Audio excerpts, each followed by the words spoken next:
സ്വർഗത്തിലെ അതിമഹത്തായ അനുഗ്രഹങ്ങളിൽ ഒന്നായാണ് വിശുദ്ധ ഖുർആൻ വ്യാഖ്യാതാക്കൾ അൽ കൗസറിനെ പരിചയപ്പെടുത്തുന്നത്. സാക്ഷാൽ തേനും പാലും ഒഴുകുന്ന പുഴ എന്നുള്ളതാണ് അതിന്റെ വ്യാഖ്യാനം. ഈ പുഴയുടെ അധികാരം റസൂൽ സല്ലല്ലാഹു അലൈഹി വസല്ലമക്ക് നൽകി എന്ന് നമ്മെ അറിയിക്കുന്ന ഒരു അധ്യായമുണ്ട് വിശുദ്ധ ഖുർആനിൽ. സൂറത്തുൽ കൗസർ എന്നാണ് അതിന്റെ പേര്. സൂറത്തുൽ കൗസറിന്റെ സന്ദേശം എന്ന് പറയുന്നത് അതിമനോഹരമാണ്. അള്ളാഹു റസൂൽ സല്ലല്ലാഹു അലൈഹി വസല്ലമയോട് പറയുന്നത് ഇന്ന അഅ്തൈനാകൽ കൗസർ, നേരത്തെ പറഞ്ഞ സ്വർഗത്തിലെ അമൂല്യമായ പാലും തേനും ഒഴുകുന്ന പുഴ, അതിന്റെ അധികാരം നാം താങ്കൾക്ക് നൽകിയിരിക്കുന്നു.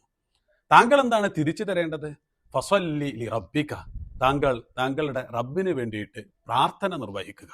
വൻഹർ, താങ്കൾ ബലിയറുക്കുകയും ചെയ്യുക. ദബഹ, നെഹറ തുടങ്ങി ഒരുപാട് പദങ്ങൾ അറുക്കുക എന്നുള്ള അർത്ഥത്തിൽ വിശുദ്ധ ഖുർആൻ തന്നെ പ്രയോഗിച്ചിട്ടുണ്ട്. പക്ഷി മുതൽ പശു വരെയുള്ള ജീവജാലങ്ങളെ അറുക്കുക എന്നുള്ള അർത്ഥത്തിൽ ഈ പദം ദബഹ എന്നുള്ള പദം വിശുദ്ധ ഖുർആനിൽ നമുക്ക് കാണാവുന്നതാണ്. പക്ഷേ നെഹറ എന്ന പദത്തിന്റെ പ്രത്യേകത, അത് ഒട്ടകത്തെ അറുക്കുന്നതിന് വേണ്ടി മാത്രമേ ഭാഷയിൽ പ്രയോഗിക്കാറുള്ളൂ. ആ പദമാണ് ഇവിടെ റസൂൽ സല്ലല്ലാഹു അലൈഹി വസല്ലമയോടുള്ള കൽപ്പനയിൽ അള്ളാഹു പ്രയോഗിച്ചിട്ടുള്ളത്. അതിന്റെ അർത്ഥം എന്താണ്? ഏറ്റവും വലിയ അനുഗ്രഹമാണ് കൗസർ. ആ അനുഗ്രഹത്തിന് പകരം ഏറ്റവും മികച്ച ആരാധനയായ നമസ്കാരം നിർവഹിക്കുകയാണ് റസൂല് ചെയ്യേണ്ടത്.